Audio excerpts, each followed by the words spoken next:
The Uttarakhand government, in a cabinet meeting chaired by Chief Minister Pushkar Singh Dhami at his residence on Sunday evening, approved the Uniform Civil Code draft report.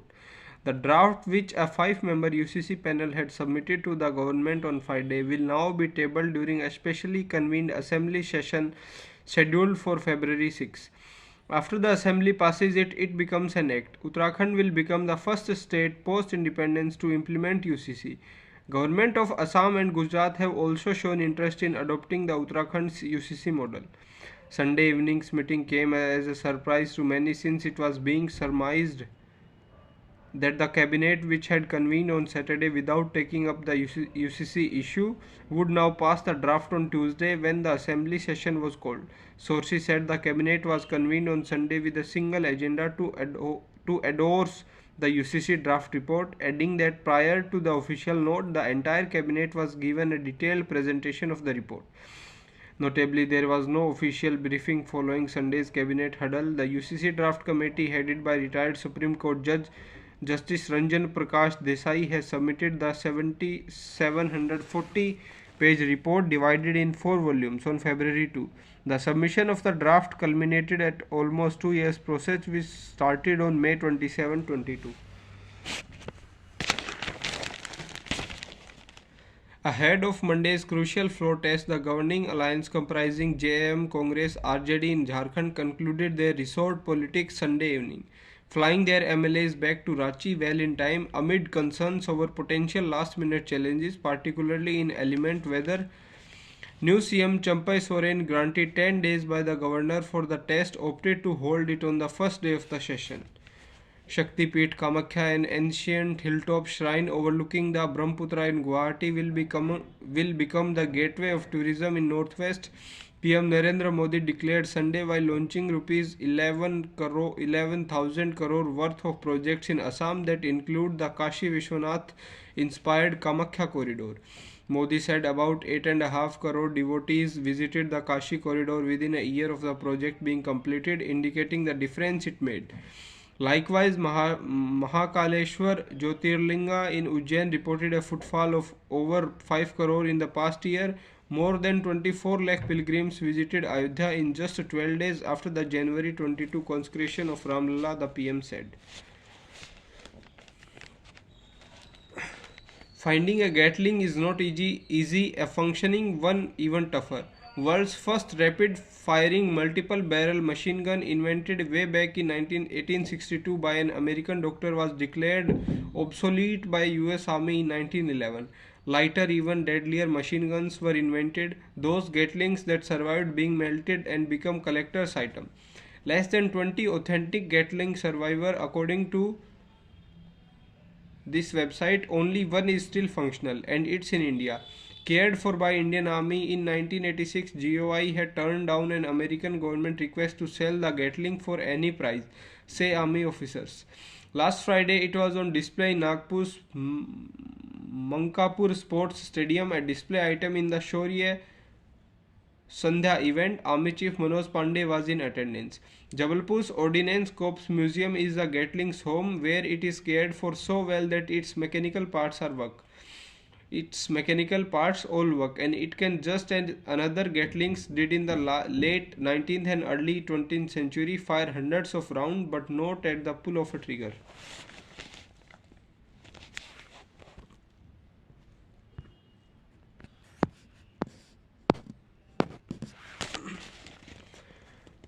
Delhi's hospitals became the flashpoint in yet another later war between Raj Bhavan and the AAP government, with LG VK Saxena expressing disappointment over the dismal state of affairs in hospitals under the city government, and CM Arvind Kejriwal hitting back, saying the top bureaucrat in the health department was not just inefficient but also did not follow the minister's order.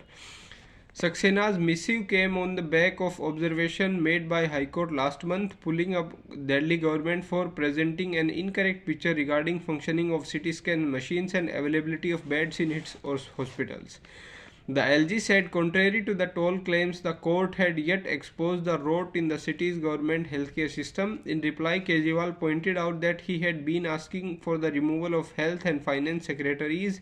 An elected government cannot function if the senior most bureaucrat in the department does not listen to the minister. He said, AAP government had earlier alleged that payments for medicines and tests at Mohalla clinics were being stalled by officials at the LG's behest.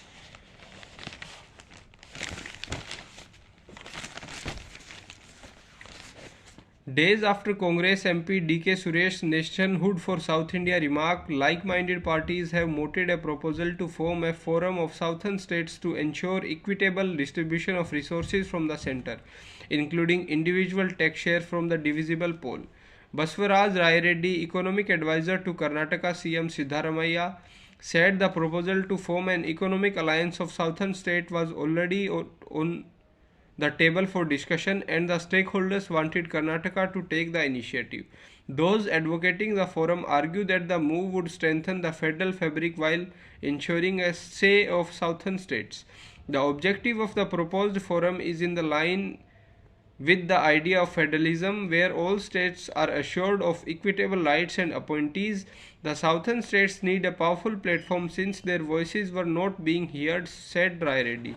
A similar proposal was made in 2018 by Kerala government, including with Siddharamaiah's previous tenure as CM. The Karnataka CM has then complained about the terms of reference of the 15th Finance Commission over tax devolution being unfair. Kerala's then Finance Minister T.M. Thomas Isaac called for a meeting of his counterparts in another southern state that year to take a unified stand on the issue. The idea did not take off as the Karnataka's assembly polls were announced before the stakeholders could take a concrete step. The concept of a southern forum is gaining momentum afresh, particularly against the backdrop of Congress Karnataka unit announcing a protest in Delhi on February 7. This will be followed by governing parties of Kerala and Telangana holding similar programs on subsequent days in the national capital. We must raise our voice now. There is no other option but to protest. We are even inviting BJP and JD functionaries to join the Delhi protest, said Deputy CM and PCC Chief D.K. Shivkumar. On whether states like Kerala and Telangana would join hands with Karnataka, Shivkumar said, for now we are protesting on our own and they are separately. Future actions will take its own course. Siddharamaiah is said to have warmed up to the idea of a southern forum but said would not plunge headlong into it without weighing the pros and cons. Many potential stakeholders, including the neighboring states, have suggested forming a forum, and Rai Reddy has discussed it with the CM. The focus is currently on the Delhi protest and the state budget on February 16. The CM will take a call on the forum after that, said Nasir Ahmed, political secretary to the CM.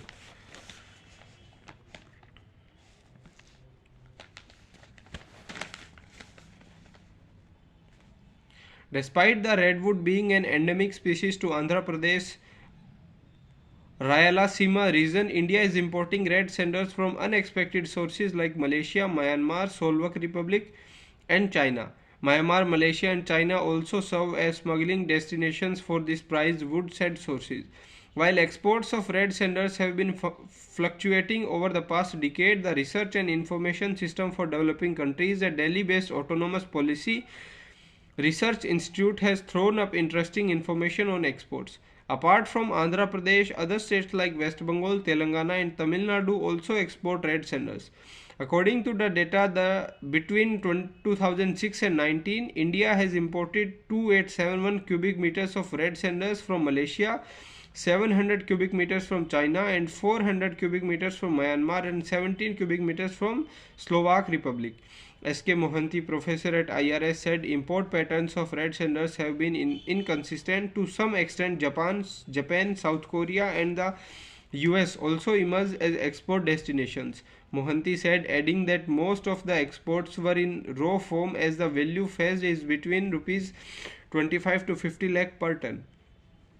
Those who purchase the seized red sanders from the government of various states are exporting them in raw form as they receive dividends immediately. They do not want to wait and process them. Its time value added products were given importance and India can make more money, Mohanty said. Value added products like musical instruments and furniture get more valued in the international market, Mohanty said, adding, we have not created infrastructure for exporting red sanders.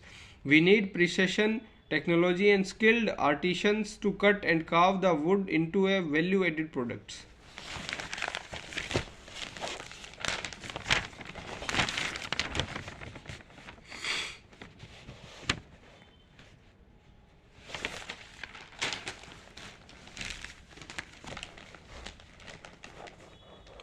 Chief Minister Arvind Kejriwal on Sunday alleged that BJP has been trying to compel him and other AAP functionaries into joining the Saffron party, but he would not, as he had done no wrong. They say, "Come to BJP and we will let you go. I have also said that I will not join BJP at all. Why should we go to BJP? We will not go to BJP. If you go to BJP, all crimes are forgiven," Kejriwal asserted. "What wrong have we done? We are only building schools, hospitals and roads. We are providing electricity, water and fixing sewers. I have received a lot of love and blessings from the people," he said. Kejriwal's remarks came at a time when he has been asked to join a Delhi police investigation into his allegations that BJP was attempting to poach AAP MLAs. Hitting back, Delhi BJP chief Virendra Sachdeva said Kejriwal's statement was a lie and proof that he was trying to divert public attention from the allegations of corruption against him. Kejriwal is now facing political opposition all over Delhi, sometimes from Home Guard and civil defense people and the other times from the local residents. Today, hundreds of local residents of Kirari, including some BJP workers, protested against the chief minister. Entire Kirari remains like a pond without rain for the last 2 years and the local legislator has no concern, Sachdeva alleged. Kejriwal was speaking in Kirari at a program of the foundation laying ceremony of 2 schools in Pratapnagar. 2 schools buildings will have more than 100 classrooms, laboratories, libraries, activity rooms, lifts and other modern facilities. Both buildings will be ready in next year, providing quality education to over 10,000 children, he said. The chief minister added that his government would build 10 new schools in the city. Wherever there is a shortage of schools, we are building new schools, he said. Our government allocates 40% of its budget to Delhi's education and health, whereas the central government spends a mere 4% on the country's education and health, he said. Kejriwal said that works that has not been done in 75 years of unauthorized colonies, AAP had done in just 5 years. Delhi Police Crime Branch on Sunday served a notice to Finance Minister Atishi in connection with the horse trading allegations revealed by her against BJP. As police source said, a crime branch team visited Atishi's residence, but she was not present there. Later, they went again and the notice was received by the minister's staff at 12 p.m., the sources said. The crime branch has sought to know details from CM Arvind Kejriwal and Atishi for her claims of BJP attempting to poach AAP MLAs. It had served a notice to Kejriwal on Saturday. The notice read, "An inquiry is being conducted by Crime Branch on a complaint received in respect of the allegations made by you that BJP has offered Rs 25 crore each to sitting MLAs of AAP for leaving the party to join BJP. These allegations were posted by you on X on January 27. The plain reading of said that tweet indicates that you are a privy to certain information regarding the commission of cognizable offence. Therefore, you are hereby requested to provide answers to the questionnaire enclosed herewith by February 5. Commenting on the notice, Atishi said yesterday 12 officers of Crime Branch reached the house of CM Arvind Kejriwal with the notice. They said they would hand over this notice to CM only. This morning, the same officers came to my house and waited for 2 and 3 hours. We pity these officers came to us with a notice. When they joined the service and got promoted to the level of ACP, they might have thought to serve the nation, protect its women and work for the people of the country, but today they have become a mere gimmick of prime time only. She said, Delhi police officers gave me a very funny notice. This notice is neither an FIR nor a summons, nor does it have a provision of CRPC, PMLA or Prevention of Corruption Act. After 48 hours of gimmick in front of media, Crime Branch just gave us these notices and left. Hitting back, Delhi BJP chief Virendra Sachdeva said she left without revealing the name of person who contacted the MLAs, which clearly shows that she was telling a white lie. He added, BJP challenges Kejriwal and Atishi to tell the people of Delhi which leader of BJP has offered them to join AAP or else resign.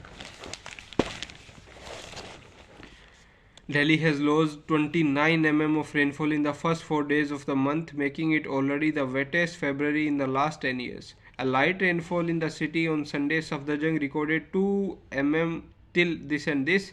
India Meteorological Department's data shows the last time Safdarjung, the city's base station, recorded a higher rainfall than this was in February 14.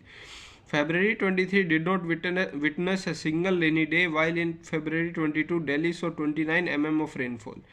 Thought the city this Feb has recorded excess rainfall, and analysis of Met Department's data of the past 10 years shows that most Februaries recorded deficit rainfall.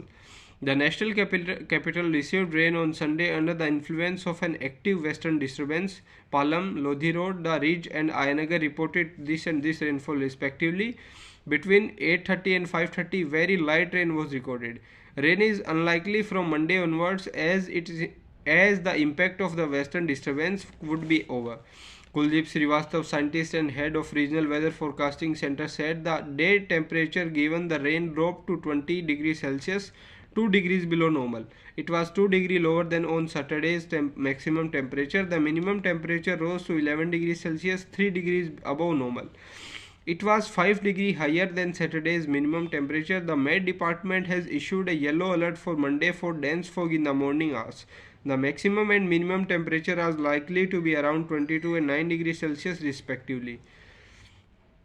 After the influence of the western disturbance is over, the minimum temperature is likely to witness a dip of 1 to 2 degrees due to clear skies. The night temperature is expected to hover around 7 to 8 degrees Celsius from February 6 onwards. Delhi's air quality deteriorated to poor on Sunday with an AQI of 274 against 200 a day earlier. However, the air quality is likely to improve to moderate on Monday but may gain worsen to poor category on Tuesday, according to Air Quality Early Warning System for Delhi, which is forecasting body under the Union Ministry of Earth Sciences. Rain did not deter scores of bird lovers who stepped out early from their homes on Sunday morning to participate in the Big Bird Day, an annual one-day event to determine the bird species in Delhi NCR. Birders say that density of birds was low this year compared to earlier years. The final report on Big Bird Day will out on the weekend. Holding binoculars in one hand and cameras in other, bird lovers were out to trace birds. Apart from taking their pictures, birders listened to call to identify them. Since light rain lashed Delhi NCR, the sightings were low from 7 to 9 pm, but after showers stopped, the bird sightings improved from 9 am onwards. Around 40 locations were covered in Delhi NCR on Sunday. Nikhil Devasar, a birder and one of organizers of Big Bird Day, said the density of birds has been low this season as opposed to post seasons. Migration patterns has been changing due to global warming. Fayaz Khudsar, a biodiversity expert and in-charge scientist of Biodiversity Parks program, said temperature plays a crucial role in providing cues to birds for migration. 23 has been the warmest year and therefore migration got delayed or bird could not decide on migration. This may further affect the breeding success of some of the species due to scarce food availability at a place in the absence of migration.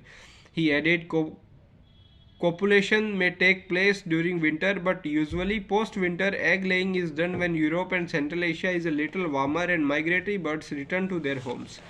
Out of the 7 biodiversity parks which participated in the count, 5 saw a reduction in the number of species this time compared to last year.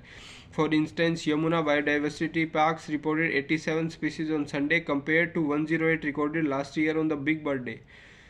Some of the species spotted there were the darter black-crowned night heron, great cormorant, ibis and northern shoveler.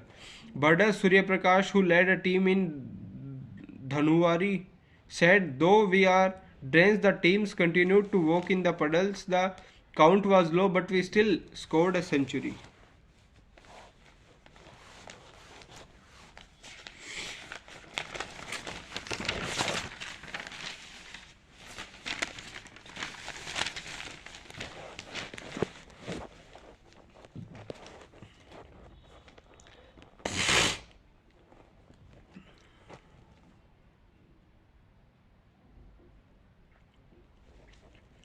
Myriad hues of color as far as the eyes can see, sounds of folk music and sumptuous smells wafting out of food stalls. The Surajkund fair is a treat of senses of every visitor. Craftsmen from various states and countries have set up stalls in the international fair, which entered its 37th year. Inaugurated by President Draupadi Murmu on February 2, the fair will go on till February 18 with Tanzania as the partner nation of the first time. Rain played spoilsport on the Sunday morning, but the afternoon made up for it. Families, couples, school children, and tourists thronged the fair in the later half of the Sunday, some for picnics, others to check out the stalls. Mufomi said part of organizing committee from Tanzania said 19 artisans and performers from the African nations were participating in the fair. The Tanzanian stalls mostly displayed traditional crafts from Zanzibar such as jewelry, cuisines, covers and cushion covers and woven baskets. People also checked out their wooden masks, utensils and traditional attire. Apart from Tanzania, Uganda, Congo and Madagascar were among African countries that step that set up stalls to give an insight into their culture. At the Belarus stall, artisans posed for selfies with the visitors. If language was a barrier, smiles and gestures compensated for it. An elderly woman wearing a traditional hat also explained the visitors the artifacts on display. Lana S., one of the organizers, said Belarusian dolls and hats were among the biggest draws. The American stall has exquisite carpets, pottery, which intricate work and jewelry on display. Put up by 6 participants from the country, there were 12 pieces dinner set and traditional teapots on sale. Closer home, Nepal, Sri Lanka, Afghanistan and Bhutan has also put up stalls. From the exquisite carpets of Afghanistan to scarves and woolen from Bhutan, customers were spoiled for choice. At the Iranian kiosk, there were silver jewelry and ink dyed handicrafts. Neda, this and artisan from Iran found the Indian visitors quite friendly. And it was not just handicraft and clothes, just that the visitors were interested. Performance by artisans from Togo, Belarus enthralled the audience on the third day, which was dedicated to international performers. Ashwin Jain and his wife, who have been coming to the fair almost every year, bought traditional clothes from the Jordanian stall. I genuinely feel this is a very good effort to showcase international crafts at a single venue, but with the resources we have, it can be made much bigger, said Ashwin, checking out the Belarusian stall. A day after an impressive convention of its workers in East Delhi and the prevailing ambiguity over the proposed alliance and the seat sharing arrangement with Aam Aadmi Party, Delhi Congress on Sunday decided to start the process of selecting candidates for all 7 parliamentary seats in the national capital.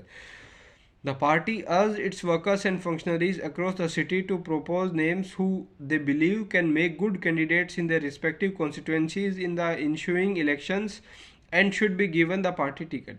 Party functionaries stated that the workers and even the public can submit names in a sealed envelope to the party office within a week. Although discussions between the India Bloc Constituents Congress and AAP were ongoing on, both parties have expressed optimism about the alliance. The delay in finalizing the deal has raised doubts in certain quarters. Delhi Congress leaders have on more than one occasion stated that they will adhere to the party line in a tie-up with AAP and support a joint candidate against the BJP. They have prepared to go it alone and contest all 7 seats if it need arises.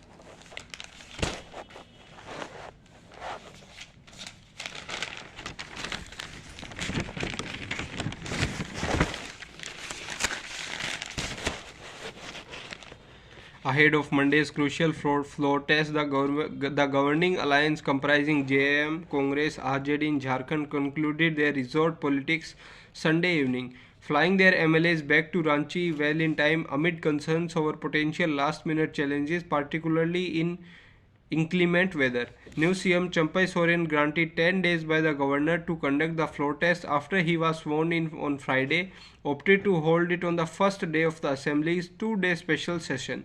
The session is expected to begin at 11 a.m. Monday. Champai claimed the support of 47 MLAs out of 48 in the alliance, while staking claim to form government. The majority of MLAs were shifted to Congress governed Telangana, but the exact number flown down remained unclear even to the legislature themselves due to tight security.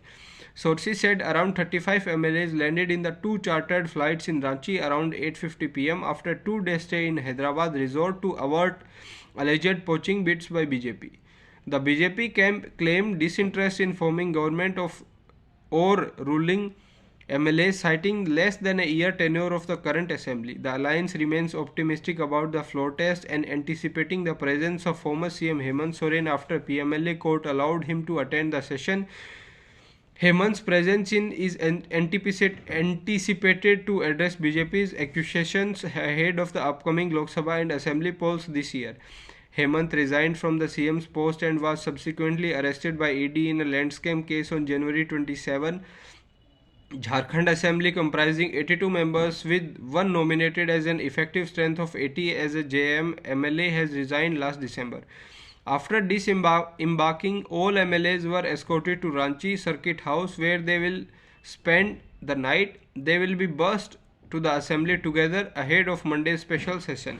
A Congress MLA expressed relief at returning to Ranchi, said, "Even though we were put up in a swanky resort, it felt like jail given the height-ended surveillance all around."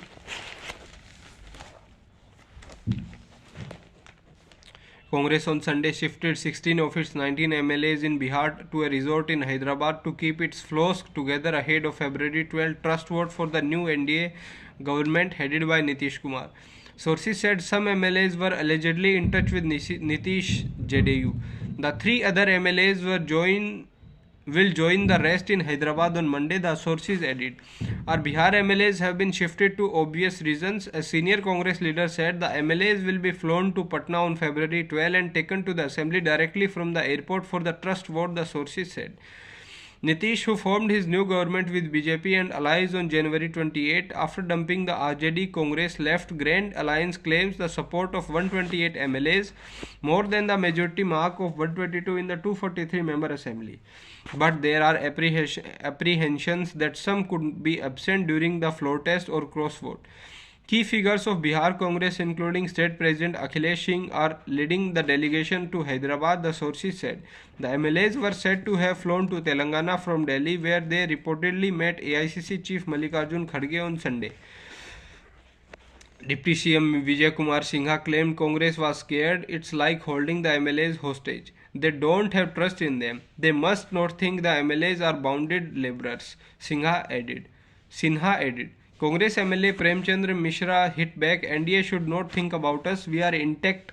Instead, JDU will face a split." However, left is not losing much sleep over its 16 Bihar MLAs. "We are confident no one can poach them since ideology is our capital. Our MLAs are freely moving in their constituencies. We don't confine our legislators since we have full faith in them," Bihar CPL ML Secretary Kunal told.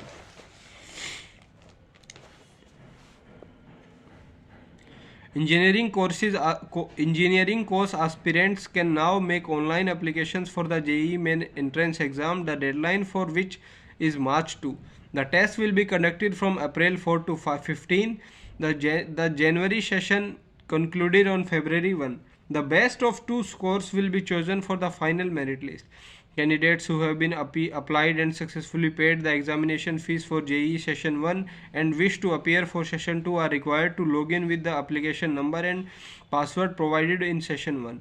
They may only choose the paper medium of exam, state code of eligibility, cities for Session 2, educational qualification details, and pay the examination fee, said Sadhna Parashar, Senior Director of NTA. Candidates who have not applied earlier need to apply afresh as per the schedule, she added.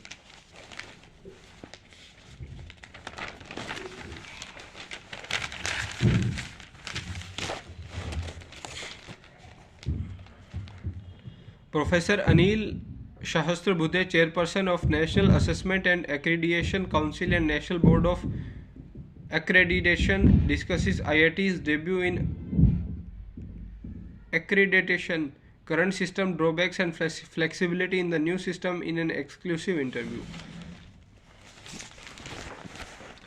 Stating that geographical borders have become irrelevant for trade and crime, Home Minister Amit Shah on Sunday told top law officers of Commonwealth countries to no longer treat international borders as barriers but as the meeting point for resolving trade matters and preventing cross-border crime through mutual cooperation and coordination, as well as the use of modern technological solutions.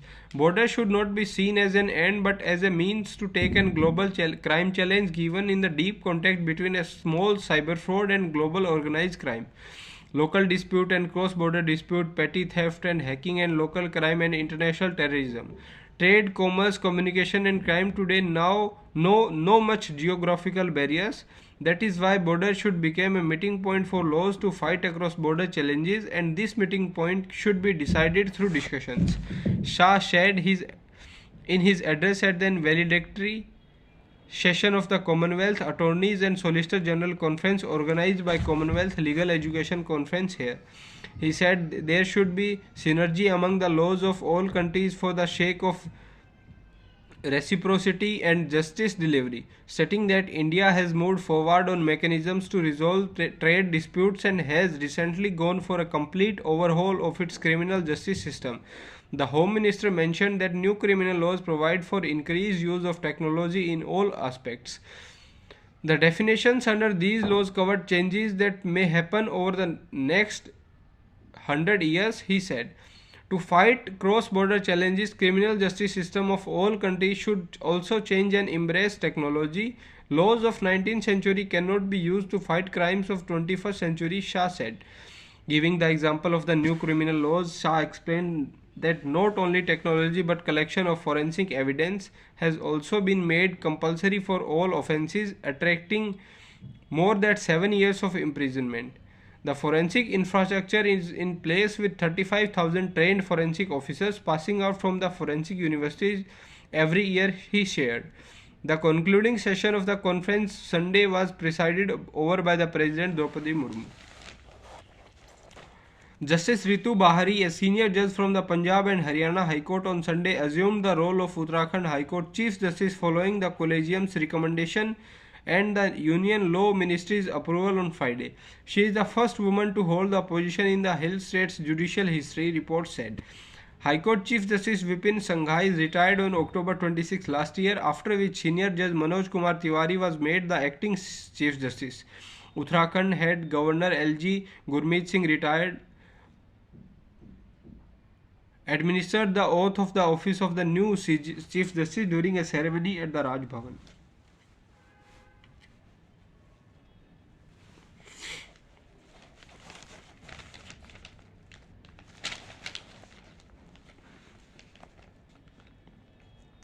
Maharashtra Deputy Chief Minister Ajit Pawar on Sunday appealed to workers of his NCP faction and voters in Baramati that they should not fall for emotional appeals during the Lok Sabha elections and should vote for the Mahayuti's candidate. Without naming his uncle Sharad Pawar or the NCP faction headed by him, Ajit Pawar said in Baramati, there is every possibility that they may try to play the emotional card by saying that this would be the last election of their leader. God knows when there will be last election, but you should not get carried away or vote for them. I will declare the Mahayuti's candidate soon. Look as if I am the candidate and vote for him. Sharad Pawar's daughter Supriya Sule is the sitting MP from Baramati. The Deputy Chief Minister said if his candidate is elected from Baramati, he will use his connections with Prime Minister Narendra Modi and Union Home Minister Amit Shah to get central government aid for the constituency's development. Without naming Ajit Pawar, NCP MLA Jitendra Avahad said the last election remark made in Baramati, how appropriate it to pray for a person's death. Every limit has to be crossed. The person who has given you your identity, you are crossing him, he said.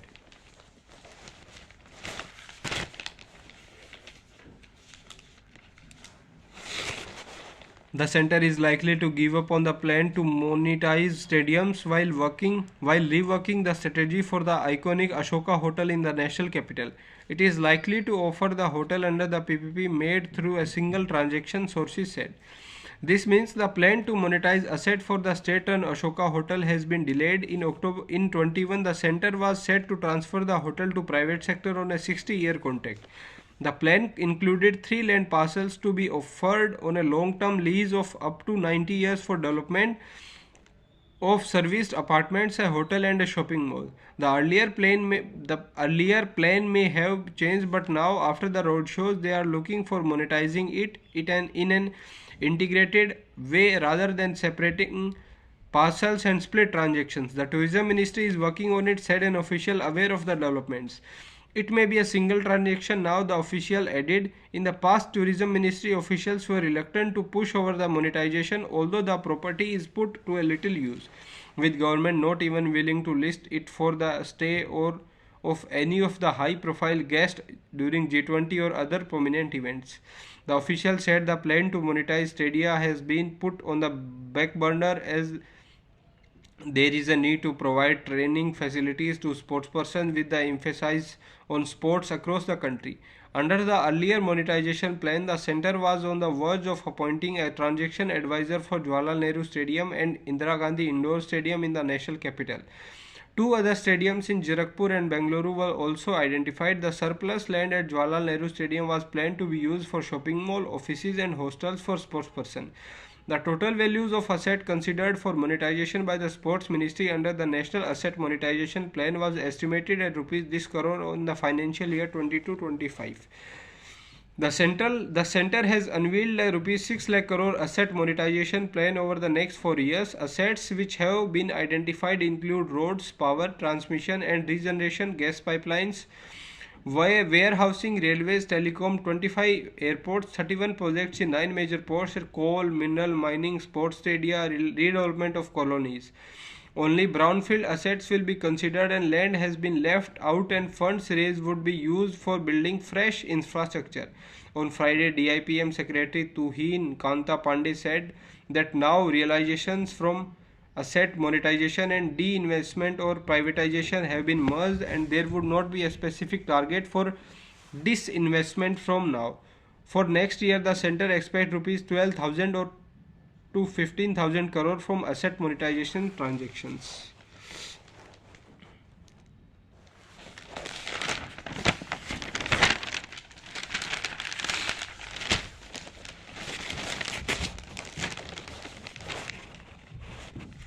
The second test is headed for an interesting finish after India and England went toe to toe on Friday or on the third day.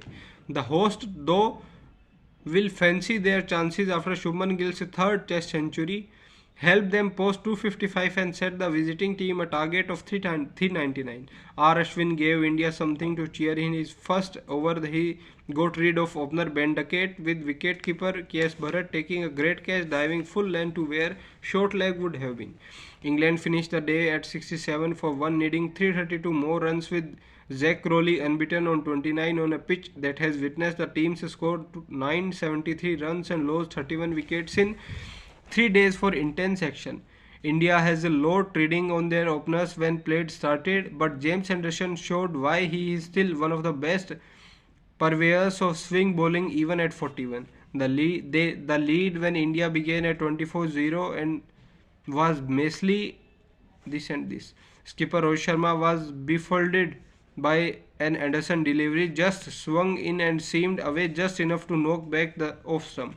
It was not the start India wanted, and when first innings double centurion Yashasvi Jaiswal as to Joe Root at slip, the hosts were clearly on the backdraft as Anderson looked menacing in the morning spell of this and this. Sachin Ravindra and Kane Williamson ground out unbeaten centuries as New Zealand punished a second-string South Africa on the opening day of the first test here on Sunday. A Proteos side featuring 6 debutants paid heavily for deciding to bowl and spill changes as the home side reached 258 for 2 at stumps. Williamson was at his gritty best in reaching his 30th test century, while Sachin Ravindra 3 figures of his first time and was unbeaten on 118 on 211 deliveries.